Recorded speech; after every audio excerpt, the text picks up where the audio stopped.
What if the universe is in a constant state of sending you feedback? Welcome to There Will Be Signs, a podcast that celebrates the stories, synchronicities, and strange nudges that remind us there's more to life than what we see.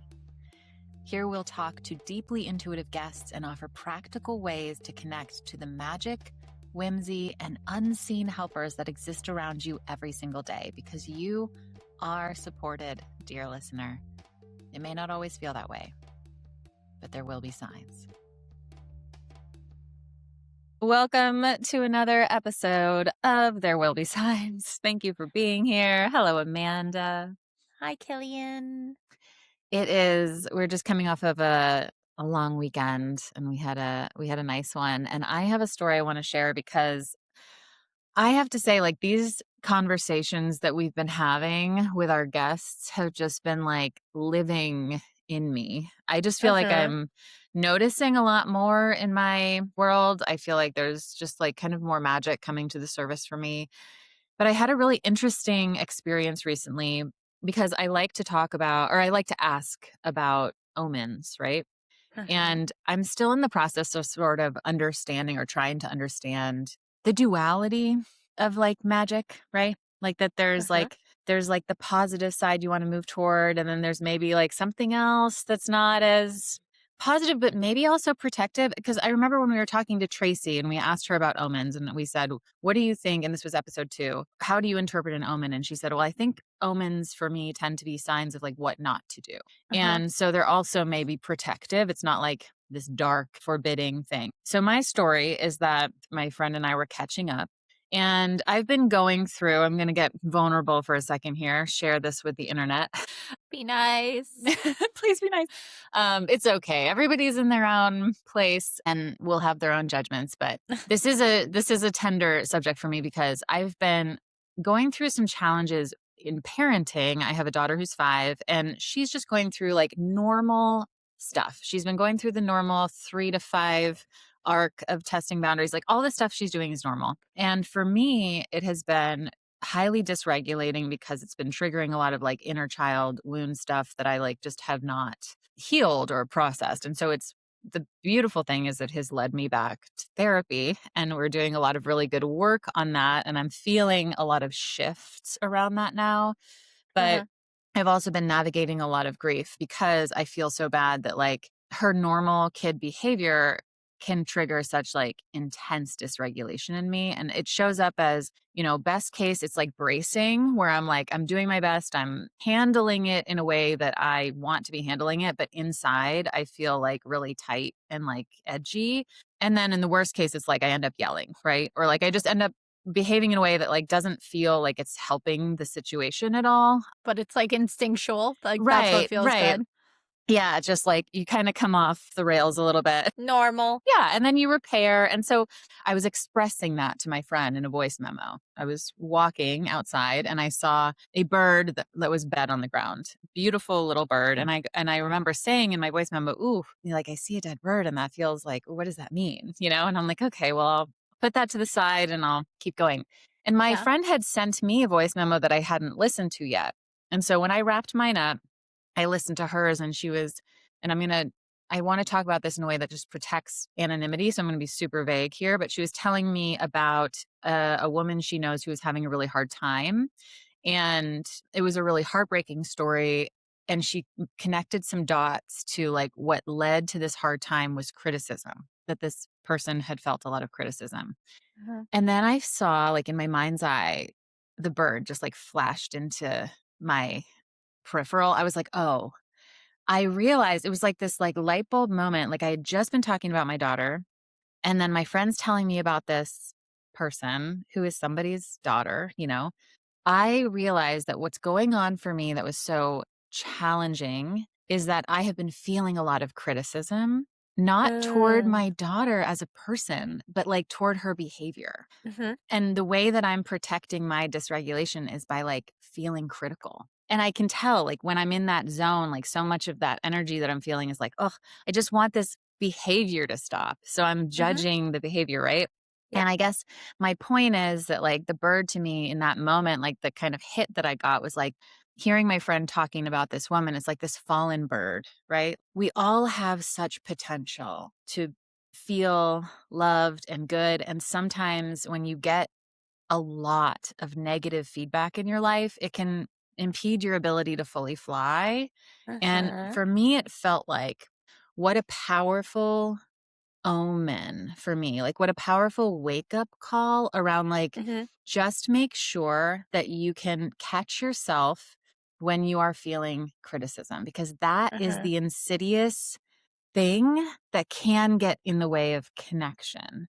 And like from that moment on, I started to notice more. And my weekend with my daughter has been so amazing. And like we connected on such a deeper level than we have in a while. And I was just like, oh my God. Like sometimes that the scary kind of like dead bird can feel dark and heavy, but it can actually be maybe like this protective wake up call moment. Does that make sense? Yeah, I feel like it was a sign or a symbol that triggered this other part of your brain that brought you this connection of an idea and strung it all together. Exactly. And maybe that's what signs are, right? It's like, Yeah. it's just helping us connect all the dots. Yeah, it could be anything. For me, often, I'm like, oh, I feel this way, and I hear a song, and it kind of makes me realize my emotions or what I've been feeling, or makes me think deeper into the song. But it's like, it could be anything.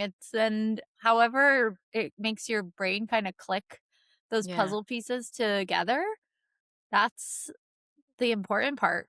Like, it could have been anything, but it Yeah. was that. And it was like, this pointed me to this, which brought me to this point, which brought me to this point, which brought it all together. Yes. It's connect the dots here. You know, it's Yeah. as Tracy would say, it's a sign for what not to do. It's a sign for like, okay, you need to get out of that critical mind Mhm. in order to ensure that that doesn't happen, that you're not like infecting, you know, your kids with your critical voice, because that's what I was battling with growing up. Is there's just a lot of criticism, and that has become my inner voice. That's what I'm trying to work through in therapy, right? It's like It's get out of that. amazing how you found an animal that passed away brought you such light. Right? Like, it's really crazy to think like, oh, the circle of life. I would have never put that connection together myself. I don't think that would have clicked for my brain patterns, but it's amazing how it was something of value to you, which another person might have just passed by, like myself, that thought, oh, that's so sad, and then carried on with my day. Well, that's a question then. Like, do you ever see something like that and go, oh, what could that mean? Like for me, I just got this, like, I got kind of shivers when I saw it. Like, Mhm. oof.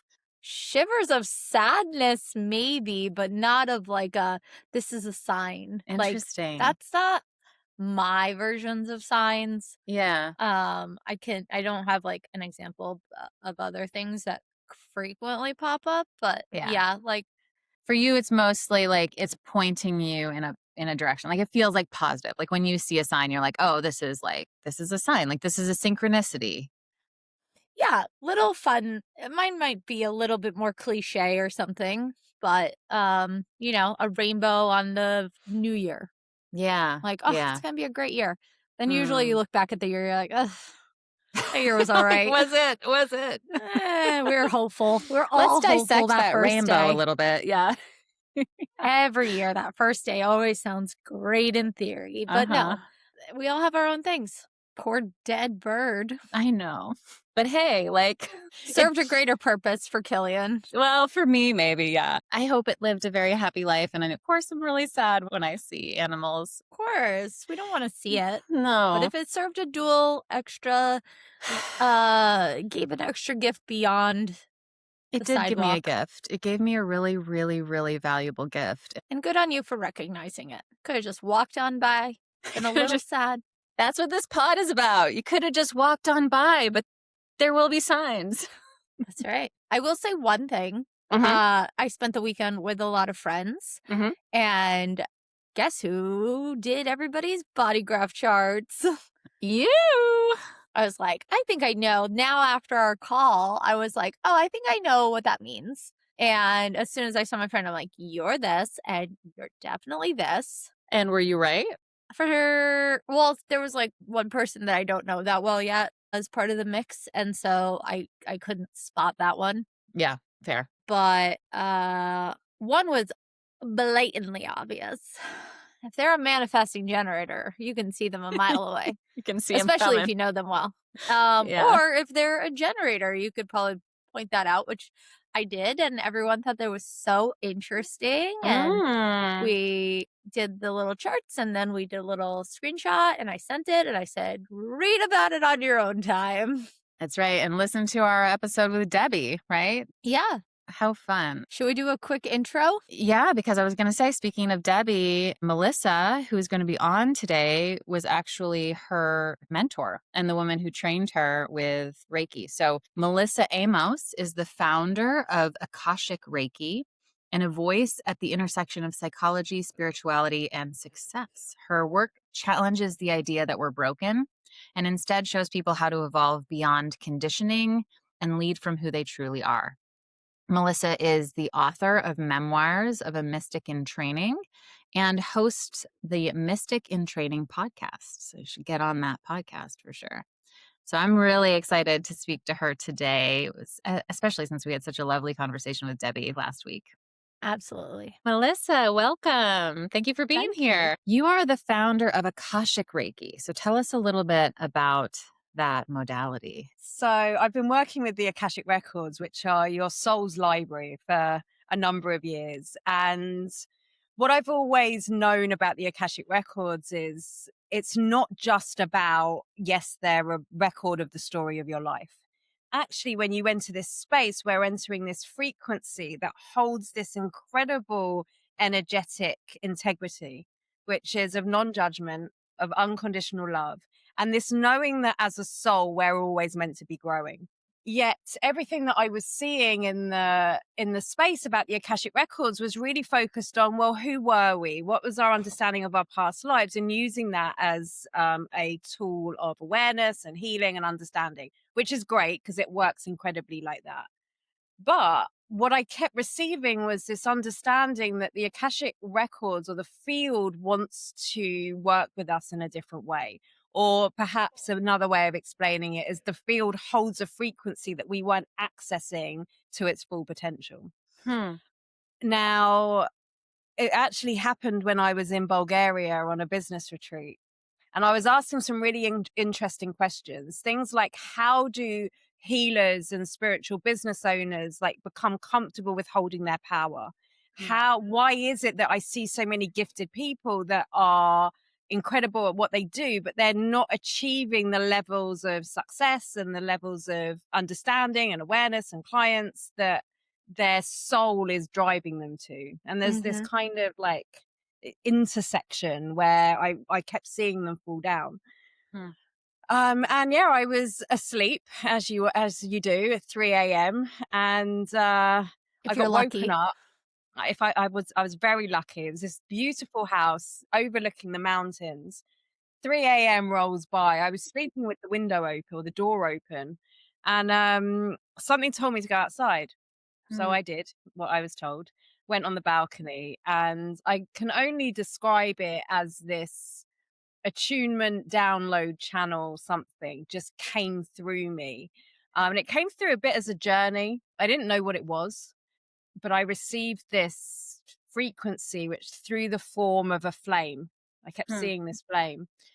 And yeah, when I came home, I was playing with it. And when I came home, at the time I was teaching Soul School, which is my Akashic Records practitioner training.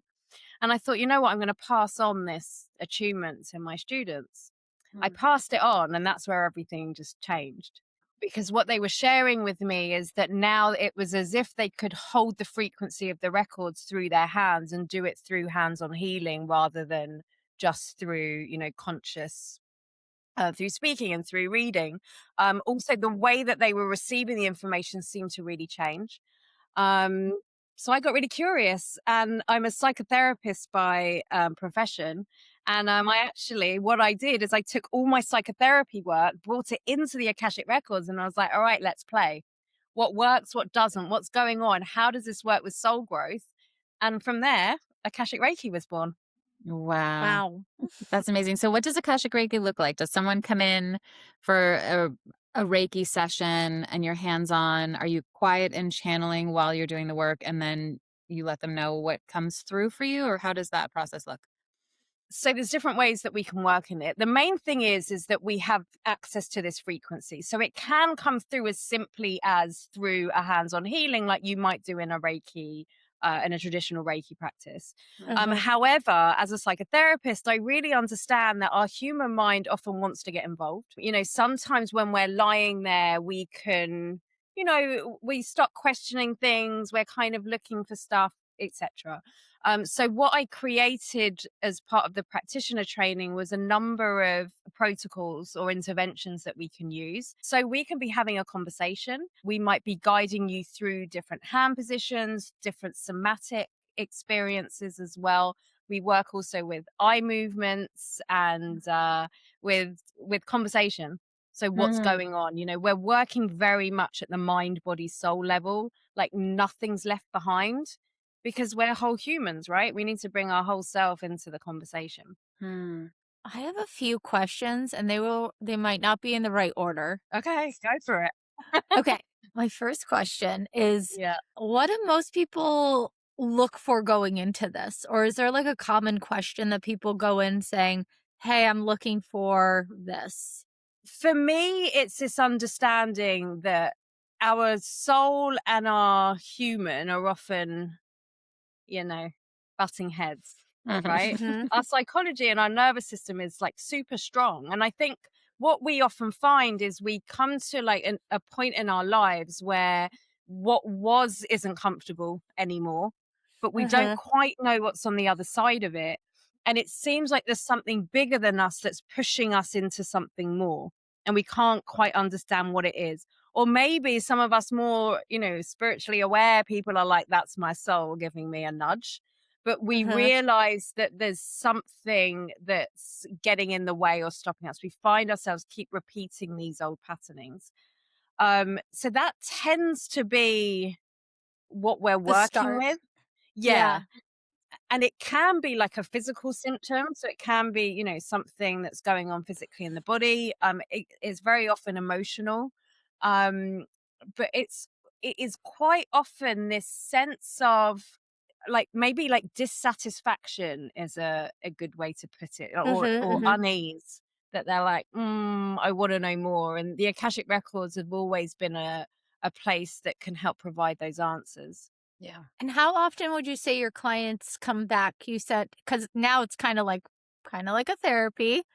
Is Mhm. it do your clients usually come back usually come in for a session, come back a year later, come back the next week? What does that look like for the average client?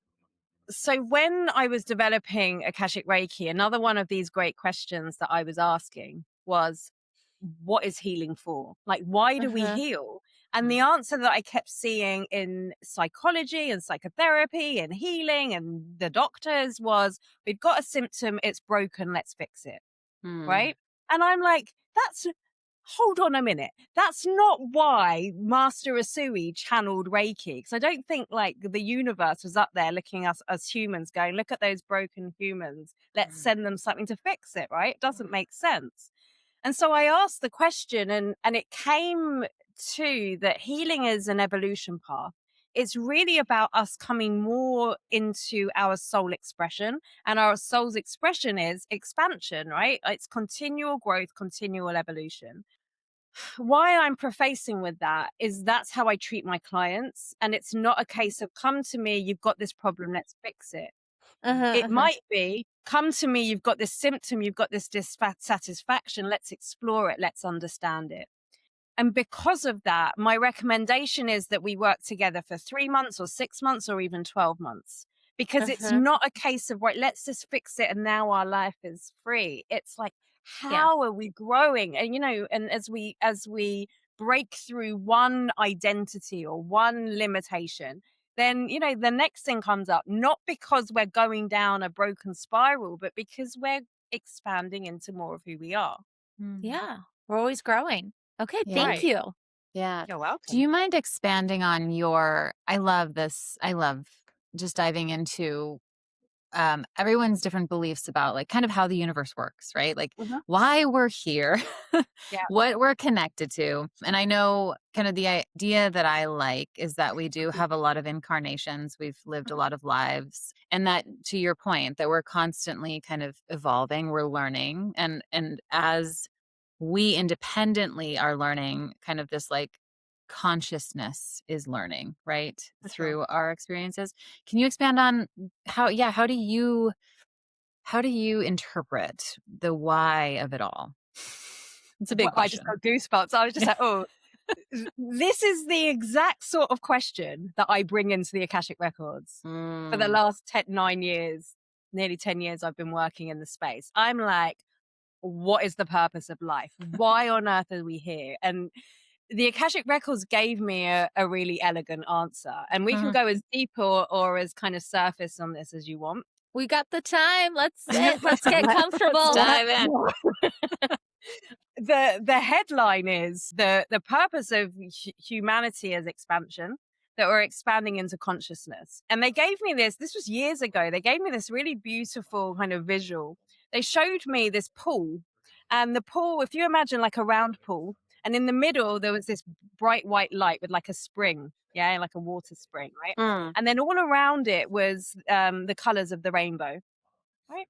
And what they showed me is that through the spring, the water kind of like drops out, and this is us. These are our souls, our expressions of consciousness, and they land in a pool in one of the colors. It's all one pool, yes, but they each hold a different frequency, vibration, color, experience. Mm. And our purpose in each life is essentially to live a life as red, orange, yellow, green, blue, right?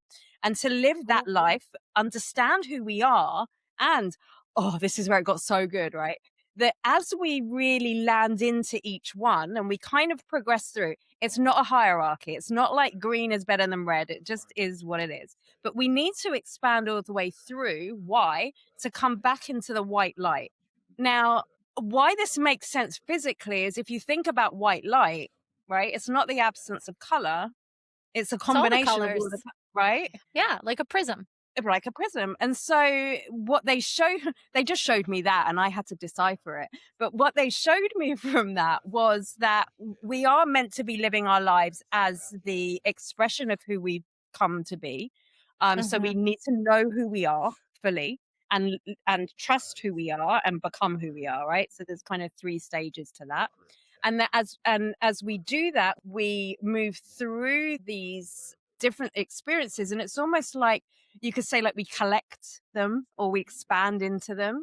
And then why at the end we reach enlightenment, which is the bright white light that we're all kind of moving towards, right? I like it.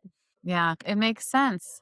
It's tricky for me because I think as Amanda and I have talked about this too, like as empathic people, and I remember even having these conversations with my dad growing up of like, why do quote unquote bad things happen to good Mhm. people? Why is there so much suffering? And we're seeing it now, ultra high def. It can be tough to grapple with that and also make space for the fact that like we're all connected, we're all in this together, and we have our own sole purpose that we need to navigate with everything else that's going on as well, right? Right. So making space for it all. It was a question I brought in. Mm, I mean, it's the question, isn't it, that everyone is. asks, Yeah. especially when you start looking at things like the law of attraction, when you start looking at karma, when you start kind of looking at all of these other like philosophies that are out there. It's like it can be a bit gaslighty, you're like, well, you brought it on yourself. It's like, did you? And for me, this understanding that we're meant to be the expression of everything, right? Mm. Like we're literally meant to have all of the experiences, the good, the bad, the dark, the light, right? And everything in between. And that perhaps we come down as expressions of them all. So we've been the people that trigger us and the people that, we aspire to be on some level or another. That we are all one, that everything serves a purpose, right? That this doesn't mean everything happens for a reason. And I think that that's very different, and it's a different conversation. But through my work in the Akashic Records, what I saw time and time again is that when bad things happened, right, or you did a bad thing, right, because we're not all saints, yeah, Right. Yeah. Morality and socialites and all of that have been different throughout throughout the centuries. But something happens, and really our job as humans is to come and learn and grow from it. And how am I learning and growing from it? Mhm. We're either, and we see this nowadays all of the time in media and like everywhere, that we're kind of taught to wrap it in shame or fear or anger or all of these things. And what's happening from an Akashic Records point of view when we're coming at it with these feelings is it's almost like we're locking them in. They're turning into like ice blocks in our records, and our job, unconditional love, right? That's kind of what we're here to discover, I think, or Yeah. part of what we're here to discover. And what's really interesting from an Akashic perspective, that when we meet these ice blocks, the thing that we did or the thing that happened to us or the thing that we're projecting onto somebody else, with that unconditional love, that ice block moves into water or into steam, which gives it this different velocity, which then means that we can, if you like, learn the lessons or grow from it, or stop it being trapped in our body and being this repeated karma. And it's almost like once we've navigated it, we get the red badge or whatever, and then we can kind of move on. It's a bit Hmm. simplistic, but I think we as humans need a little bit of a simplistic model to understand because it's so complex and right. and bigger than us. And I appreciate it because I think that these are like you said, these are the big questions, right? I'm curious to Right. know, since we love, of course, to talk about signs, Mhm. how signs come into play. Do you feel like signs are coming from the Akashic record specifically, from your guides? How do they show up in your life? How do you find yourself interpreting like the source that they're coming in from? Okay. So I can answer this in a few ways, right? Sure. So as a spiritual psychotherapist, my belief is that the whole world is a tarot deck, right? Ooh. Ooh. I just think everything's a sign, everything's got meaning, everything is. And it's really what we make of it. So let's start there. Now, when I work in the Akashic Records, and I see this all of the time, right? We have a session or I teach a session or whatever, like the synchronicities seem to line up uh, stronger, bigger, following a session. Just seems to happen.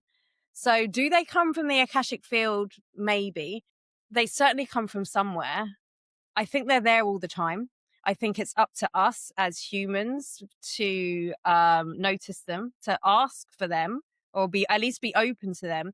For many years, one of the things that I used to say every morning was, "Thank you, angels, for reminding me of your presence."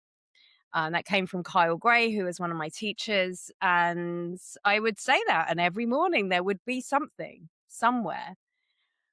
And so what's happening there? Is it that the angels are like, "Oh, she's open," start throwing things down? Is it from a psychological point of view, I'm asking the questions, the signs are already there, and now I'm able to find them? I think that Mhm. I think that's an and true. Where do they come from? I think what it is the more aligned we are, right, with our destiny, Yes. with our highest frequency, the more the signs show up. Oh, I like that analogy. Yeah. Because I mean, it kind of makes sense, right? Because if you think about, I don't really believe in fate, and I don't believe that destiny is just like there's this path, but I do believe that we're all here for a reason. I think that, and which is to know ourselves, love ourselves, become ourselves, right? And as we do that, it's serving a greater purpose. So it's not just I'm doing this for me, I'm doing this for us, and I'm doing this for all. As I do this, that big sea, yeah, that big bowl of water is expanding and coming more into the light. Hmm. And so if I'm in my lane and on my path and I'm like, right, well, I'm going down my road, it assumes then that my like magic or my energy is going to be impacting positively the people that need my help. And just like the people I need help, I'm going to cross their paths. And so, like, these kind of, how do I explain it? These paths all intertwine and cross. Yeah. And this is where we see the signs. It's like they're there and they're laid out for us. And Hmm. that's when we see the, 888 and the 1111 and the feathers coming down and the like, all the things. I mean, they're Yeah. everywhere. Yeah. We were just talking when Amanda and I were touching base before you jumped on about, because I like to ask the question too around omens, right? Because there's a duality, I think, to how we receive signs. And sometimes something can feel like hey, move toward this. This is a synchronicity. This is a sign. And then sometimes there can be these like, ooh, what does that mean? Like, Yeah. seeing a dead animal, for example, was what we talked about. What's your take on the concept of omen? We were talking about this the other day, and Oh, how nice. like the black cat crossing your path, because Right. like in the UK, a black cat is good luck, but in the Oh. US, it's bad luck, right? And Right. I was talking to some Europeans from that. I'm like, well, hold on, where do you sit now? A magpie are one of my I see magpies all the time, and this last few weeks I keep seeing one magpie on its own, right? And you know the thing, one for sorrow, two for joy, right? And so I've been contemplating what's going on, and my feeling is that this wasn't foreseeing my sorrowful future, which I think some people will take it at. And if I took it that way, then actually, again, from a psycho-spiritual point of view, I'm now creating my sorrowful future, which I'm not really down for. But what I did understand is that it did have a sign for me. I understand what magpies mean for me personally. And actually, for me, it was more of a reminder that when I go through hardships or sadness or sorrow, that I'm not going through it alone. There's always someone or something there. Now, I think this is different from like every sign's a positive one, because sometimes the answer's no. Sometimes the answer's like, come on, lady, move the other way. Right. And I think that that's okay. I think it's just understanding that, first of all, we have free will. We can do what we want, kind of, right? And and where did the black cat come from? Well, powerful women that had the black cats. Someone said it was dangerous, and now it's a thing. Like, question that. Can you tell me what is the one for sorrow, two for joy? I don't know if here in the US we have that same saying. No. Okay, you don't. Okay, Is it just with magpies, or is it just anything? Because magpies, they stick together, right? So it's 1 for sorrow, 2 for joy, 3 for a girl, 4 for a boy, 5 for silver, 6 for gold, 7 for a secret never to be told. I don't know the rest. Yeah. So these signs are like built into this limerick. Right. The concept. Wow, that's beautiful. It's the whole thing. That's really fun. Yeah. Okay, so then you saw the individual one and you're like, wait a second. It's not necessarily about sorrow for me.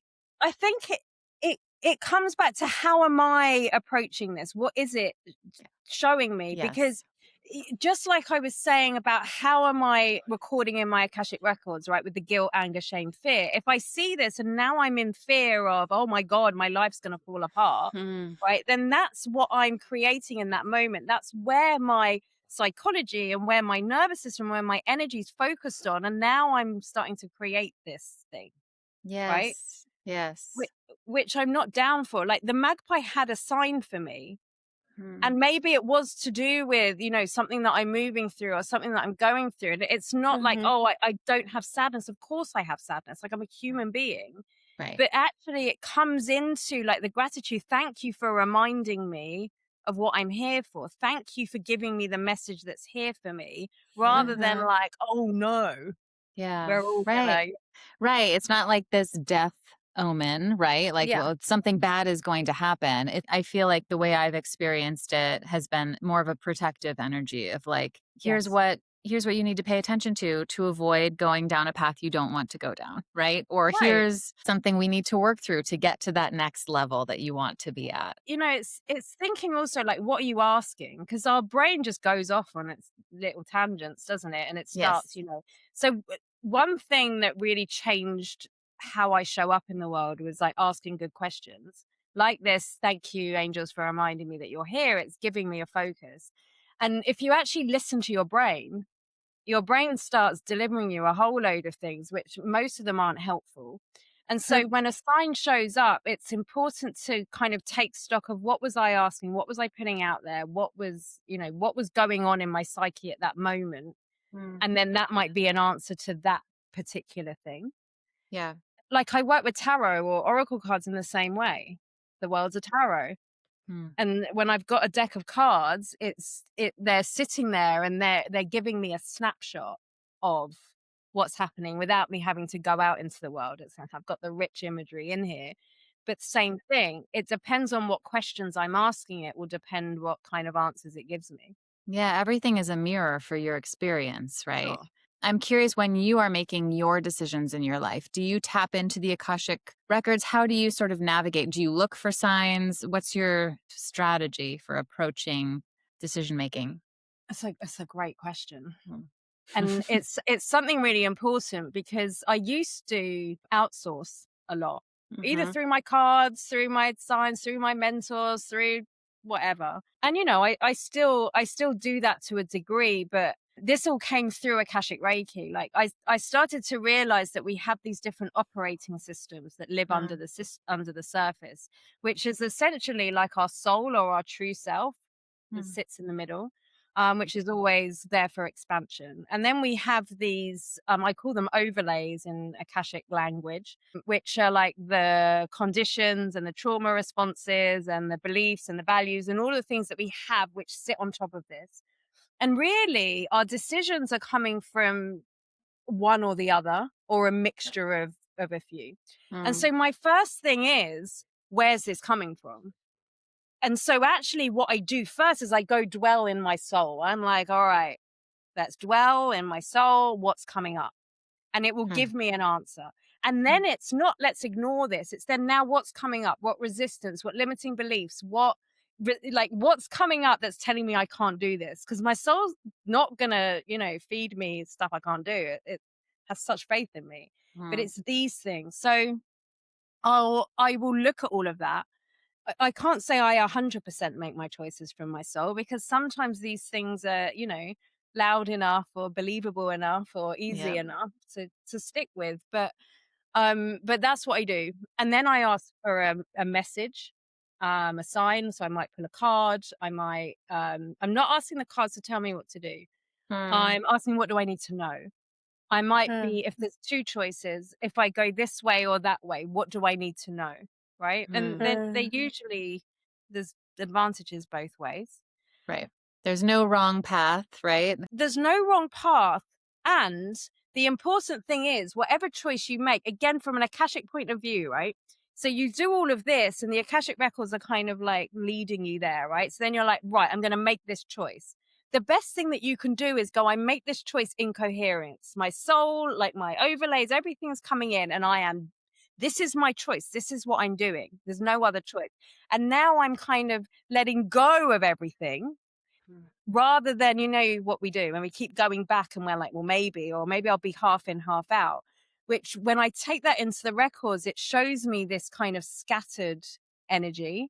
And that's when things feel a bit flat or we get burnt out, we get lost, we get, so it's like whatever choice you make the choice, be in coherence. You've walked through the door, stick with it. Always trust on the other side of the door. There's someone there to support you. Your future self is going, yes, we can do this, and trust it, and then go and stop looking back. I feel like you're speaking right to me. It makes life so much less scary. Like, I love the sound of this, to be like, there's someone on the other side. Either choice will be okay. And like you were saying, we're here to love each other. It's just so positive. Like, for an anxious person who's like myself, who just feels like, I like to think, I'm an optimistic, positive, hopeful person, but sometimes you just get all caught up. For sure. And your brain takes over and you think, oh, this is going to be bad. And then if you're just thinking like, your guides, your signs are always going to put you at your highest, best self, or hopefully try to lead you towards there. As I said that, a white bird just flew by. Oh, I love that. I was like, oh, look at that. But like the way you're saying it just, gives me such peace. Yeah, good. Yeah. This anxiety, it's so common. And I'm sure like everyone listening to it, like, don't listen to me and don't think I ever get anxiety. Like, of course we do. It's the nature of our mind. And for me, when I learned that, I'm like, oh, the nature of my mind is to stay safe. And what it knows as safe is familiar. So it's even if our familiar is uncomfortable, is the worst thing ever. right? Yeah. Our brain, our nervous system's going to go, well, you know what? We survived, Yeah, right? but we know that one. It's like the Yes. devil you know. Yes. But we know it. And for me, this distinction, and this is what we do in the Akashic Reiki training, which I've just seen changed everyone's life, is we're changing the authority between our soul, which is there for expansion, and our overlays, which they're not even, I mean, you could say they're parts of us, but they're just information. That's all it is it's just information. And I know I'm minimizing it because that information can be, you know, lifelong, and it can sit in many things. And, you know, I'm a psychotherapist, like there's work that needs to be done. Yes. And when we can view it from that separate lens and go, okay, actually, there's something in me, right, that's strong enough Yeah. to say, I don't want what's familiar. Right? Ooh, So yeah. what is that? Yeah. It can only be Bravery. your soul. It can only be your soul because your brain and your nervous system want you to stay the same. Yes. Yes. So who do you trust more? Your soul, right? Or your, you know, health and safety officer that's sitting in your brain that's just like, you know, I'm like an gonna say inside soul. out. Soul has more experience. I feel like our brains might be new every time we get a new bod, but your soul like has the experience. Oh, the Stick soul to the is soul. the wisdom for sure. Yeah. And that gives me chills thinking about that. Something actually we talked to Debbie about, who I know you know. I was going through this phase last week where I was really struggling with realizing that throughout my life I had been putting a lot of pressure on myself always to make the right decision. And so in just the process of the pressure, it makes decisions really challenging. And not that I haven't made them. I've certainly made them. But then when I'm on the path, there's so much doubt. There's so much second guessing. Yeah. And so it's really, I just think it's so heart opening and helpful, not only to have the reminder that there's no wrong choice, right? But what you said specifically of like, if you make the choice and you trust that there's someone on the other side that's there to help you. That is such a game changer when you're someone like me who I think just has so much fear around making the quote unquote wrong choice. Yeah. Killian, we all do. We all have a fear about making the wrong choice. And I've spent this last year really looking at the difference between people who kind of make it, the successful people, the ones that are doing the thing, the ones that release the podcasts and write the books and, you know, release the programs. And the difference isn't that they're not scared. But the difference is the authority and like the hidden, I call them the hidden agreements, or like the implicit beliefs that are sitting under the system, which might have come through past lives, which might have come through the collective consciousness, like wherever it's come from, and actually recoding them into, like for me, it was, I trust my soul. My soul's never going to lead me wrong. And it, you know, it took some time and it took some recoding and it took some work really in my Akashic records to flip that. But now I will ask myself questions like, what should I do now? So like in my business, I was going to be releasing some spaces in my membership. And I'm like, what do I want to be doing? The question I asked was, where can I move towards that will give me that fear and that excitement? Ooh. That's what I asked. Ooh.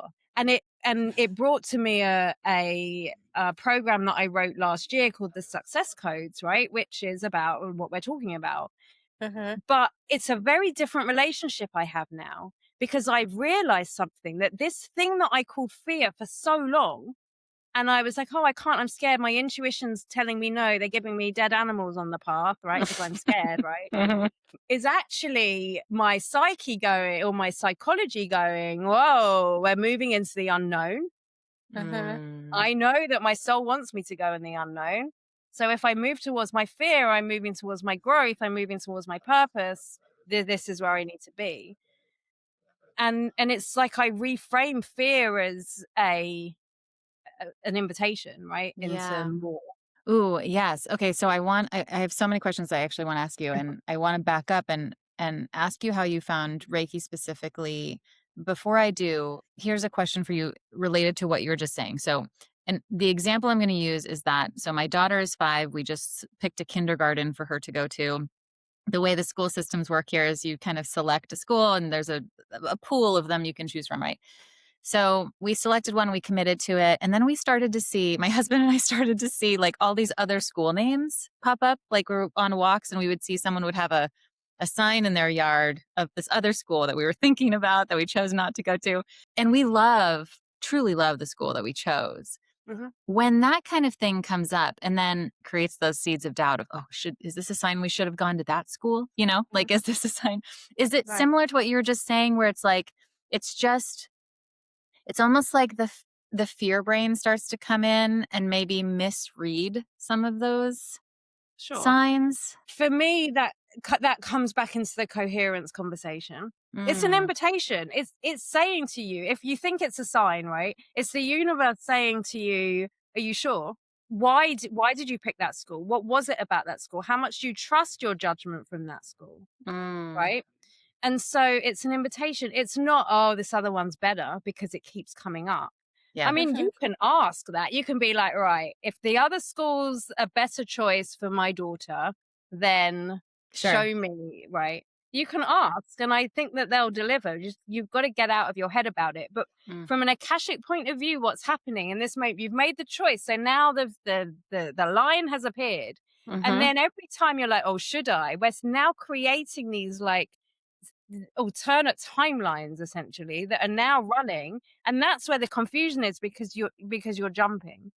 And so it could be, as you see these other names of the schools, it could be like, well, you know what, I'm really glad that I've made the right choice, or I'm really glad that now that choice is made and I don't have to keep thinking about it.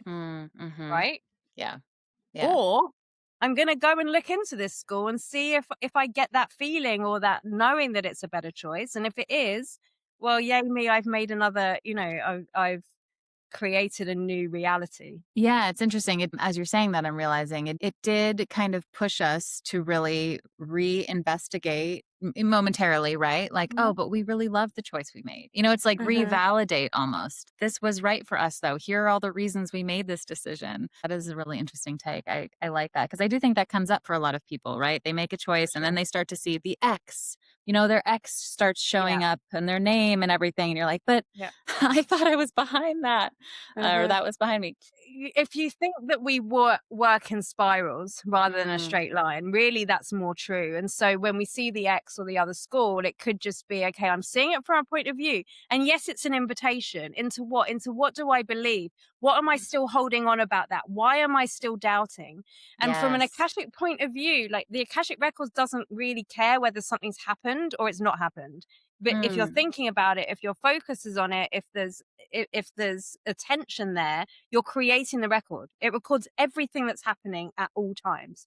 And so for me, knowing this, and I try to live my life understanding, well, what's going on in my records. It's okay, well, I've made a choice. Now this has come in. Oh, this is interesting.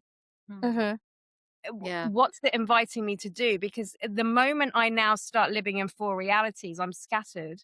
There's not enough energy in that first one. Right. To commit, to really move through and feel good about it. That's such a great point. Okay. So you talked about how you stepped out onto this balcony, this frequency hit you, and that's how you started to blend the Reiki and the Akashic model together. How did you find Reiki specifically? And you use Usui, right? Well, I'm a geek. You might not have known this about me, but I'm a geek. I am like, I want to know everything about everything. So how I found it was back in 2007, 8. I was working in sales, and I was super stressed, and I was getting massages. And one day this woman puts her hands on my face, and I'm like, what was that? And she's like, oh, it was Reiki. I was like, that was the weirdest thing that I've ever felt in my life. Long story short, a few months later, so this was October 2008, I found myself in a Reiki class, honestly thinking nothing was going to happen. I was like, nah, but it was a weekend off, and the way it all came about was nuts.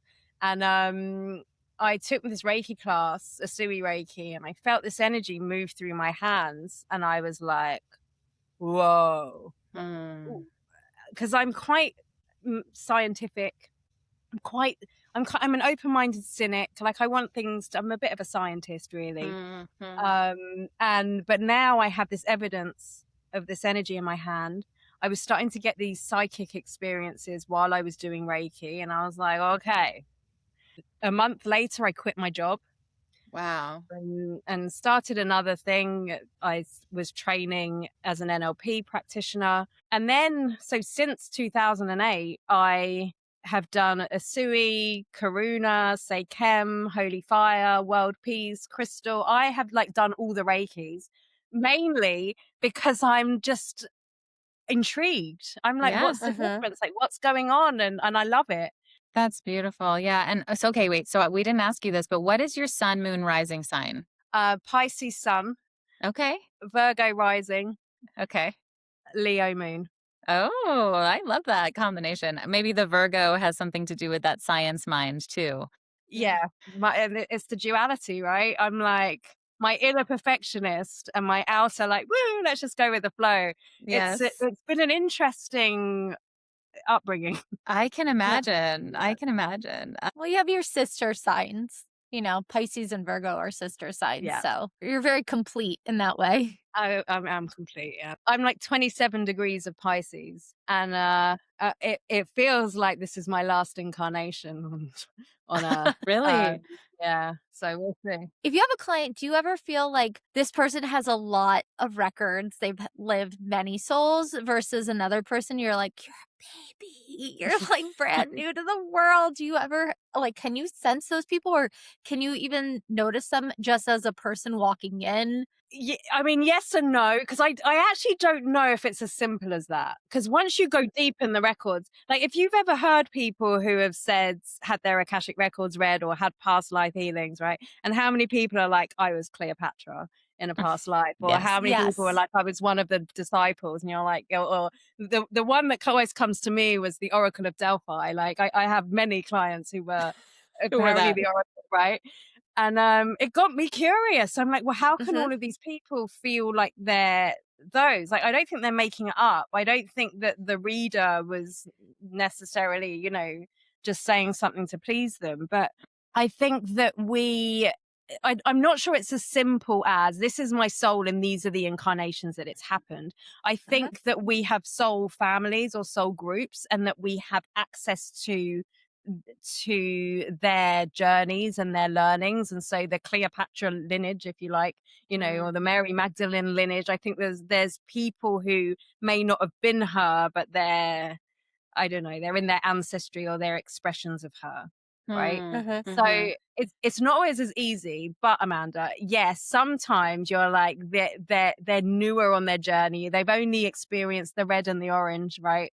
And then there's some that you're like, you have been through all of the, like the color picker on Canva. Yeah. It's like you've done the whole thing. You're even all the spectrum.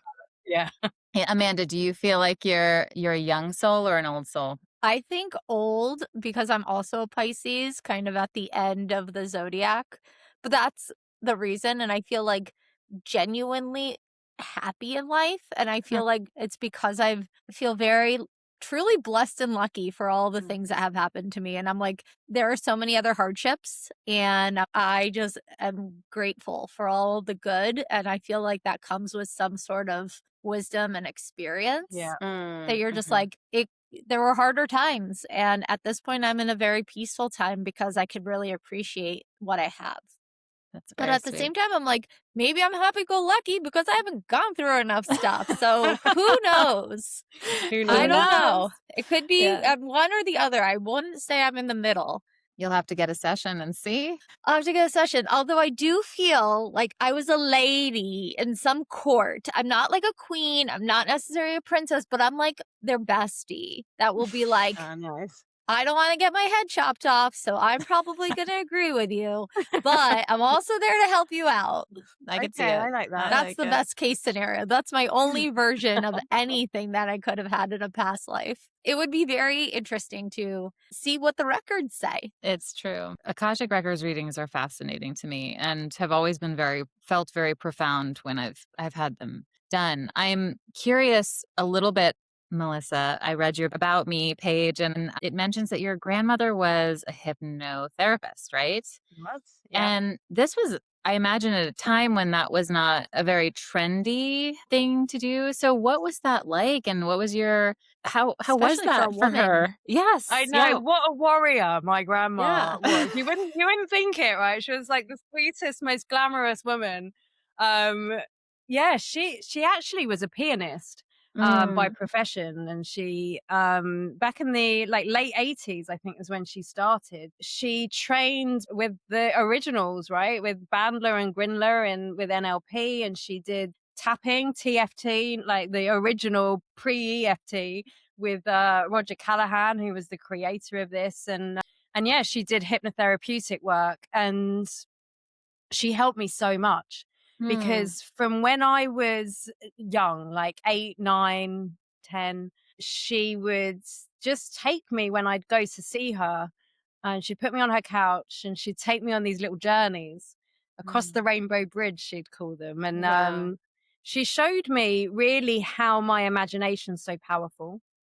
Like she would tie this invisible balloon around my arm, right, and then like my arm would lift, and then she'd get me to open my eyes, and I'm like, how is this going on? And so, Mm, I'm somebody who has a really active mind. You said about, like anxieties and all of these things. Like, I'm quite predisposed to that. Like, mm.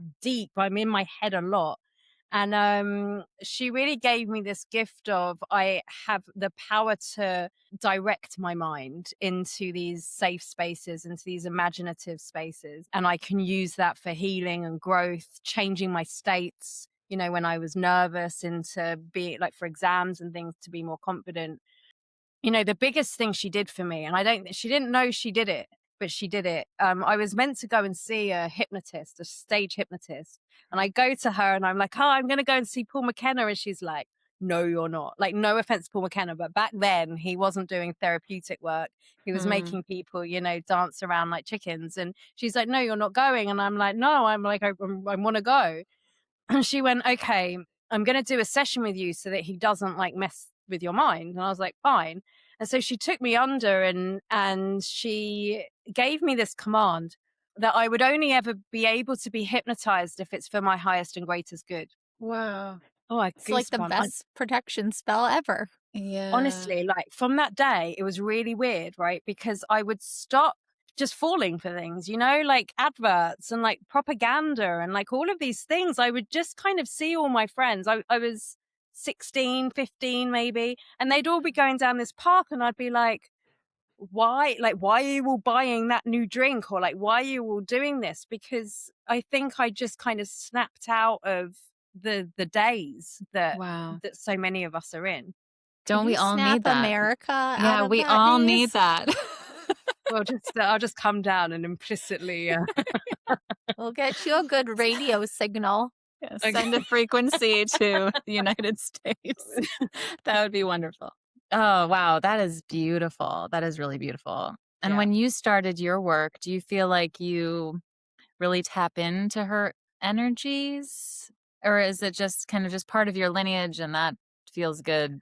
I think both. I've Hmm. been open to her hypnotic language from a really young age, so I can hear Mm. her like in my head. Wow. She was a real supporter of me when I started my Reiki journey, and she didn't understand it, Hmm. but she was always very curious about it. And I studied NLP while she was still alive, and she gave me all of her books and with talk and all of these things. But it was actually, she died in 2020, and she left me like a little bit of money, and I'm like, I'm going to invest that money in me and in carrying on her work. And that's what led Amazing. me into my psychotherapy. So I did my counseling and psychotherapy training that included the hypnotherapy. And yeah, when I practice, especially the hypnotherapeutic language, it comes through. My mum says to me, she's like, oh, you sound so much like my mum when you do that. And it's like, when I run meditations, for years, when I run meditations, they just come. I just channel them. I don't make them up. They just come. Yes. And I've had a few times people have said to me that they've sensed my grandma or an old lady sitting there Kind of hanging as with they've you. come through. Yeah.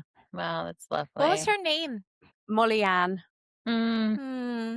I mean, gosh, I could talk to you for hours because then there's this whole other conversation about lineage and how that appears also in our Oh, yeah. expression. You know, like you mentioned, soul families and Yeah. how ancestry plays a role in that too. I just so appreciate you being here. And I know that we're running low on time. I have two small questions for you before you depart, which is, do you have signs that show up for you consistently? I know you mentioned magpies, but is there something else that appears for you that when you see it, you go, oh, that's for me. That's a sweet little symbol. I mean, I get numbers all the time, Nice. like all the time. But like the random thing is, I get loads of signs on like lorries and, and vans and cars, like literally once a week, something shows up. Or if I've got something really big going on, I can guarantee you the answer will come on a lorry. What's a lorry? It's like a big truck, like a big rig A truck. truck. A truck. A truck. Okay. Sorry. Right? Like the side of a big vehicle. Yeah. Okay. For us uncultured other people. No, it's a literal sign in that way, right? It's a literal sign. Yeah. Do you know, I've got a theory, right? I think that my next life, I'm going to be a spirit guide. I think that's what I'm training for. And I'm like, this life, I'm like, I'm going to get people really good at reading signs. So I love this podcast. I was afraid you were going to say truck driver. No, I'm not. No, maybe I'll be like going around with these like funky All the signs. signs. Beep, Like, beep, pay just do it. attention. But no, I'm going to be there. So I'm training my people now. I'm like, right, this is how the world's a tarot. And I'm going to be up there throwing the signs down. And so you better listen. Yeah, you're speaking my language. And I think that this is the time. I mean, to your point about like, oh my gosh, the gift your grandmother gave you around not being able to be hypnotized unless it's for your highest and best. Like we were joking about bringing that here, but if there were ever a time that people in general need to tap into their own signs, like for their highest and best, like this is it. And that is why I also love this podcast. I hope we all get a little Molly Ann, to be honest. Aw. Yeah. She sounds Me great. too. She sounds She like does. a wonderful soul. She does. Melissa, has there ever been a book that you feel like really shifted your perspective in a wonderful way, or that you would want to share with readers as a great even starting point for understanding science, the world, spirituality, anything that feels good? I'm going to go for one that probably no one said on your podcast yet. One of the very first books that I read after I took my Reiki training was the Seth series by Jane Roberts. It's a channeled text. And now I was very cynical. And I'm like, I don't know, but I'm reading this thing. And honestly, they talk about the nature of reality. And you dive deep. There's an energetic frequency in that book that I can't even describe. And if you're curious as to how you create your own reality, it's a very interesting read. Yeah. Okay. That's awesome. That's beautiful. Thank you so much for that. Thank you. And thank you so much for being here, Melissa. This was such a joy. My pleasure. Yeah, thank you for sharing your stories and wisdom. It's all so fascinating. It is. It is. Thank And we you. will include all of your links within the show notes. Is there anywhere specific that you would love for listeners to find you? Yep, you can find me on all the social media platforms at the Melissa Amos. My website's melissa-amos.com. There's some freebies on there if you go there. And to find out more about Akashic Reiki, go to akashicreiki.org. Okay. And I have my own podcast, the Mystic in Training podcast. Give that a listen. It's great fun. That's right. I'm excited for that. Yay. All right. Yes. Thank you so much, Melissa. Thank My you, pleasure. Melissa. Thank you so much for being here and making it all the way to the end of the episode. If you enjoyed listening, please do help us get the word out, pump us up in the algorithm by liking, subscribing, reviewing, all those good things. Much love. See you next time. You are supported, dear listener. It may not always feel that way, but there will be signs.